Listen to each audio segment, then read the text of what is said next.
Here we have a very old yew. It's been collected about 8 years, and here's an earlier photograph of it. And you can see that we've grown all the foliage and decided that this is the best front really because we've got a good live vein. I'll turn it around for you, you can have a look. You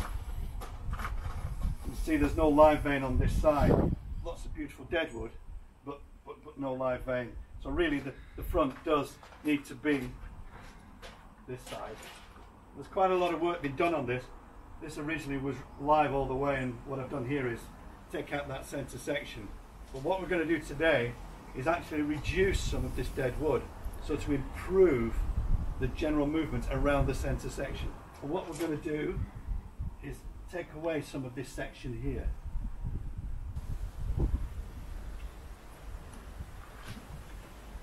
So the reason that we're doing it is because the volume here, the weight, visual weight here, is a lot more than it is here. So what you've got is you've got thin going to fat, which is the deadwood, which is nice, but here, even though it looks nice, it's actually conflicting with the general movement. What we want to do is we want to enhance this area here. The other thing, of course, is that behind this there's another piece of twisted deadwood that we've got to be very careful that we keep. So this in actual fact is really quite thin. It's only as thin as my hand. It's not a very deep piece of wood.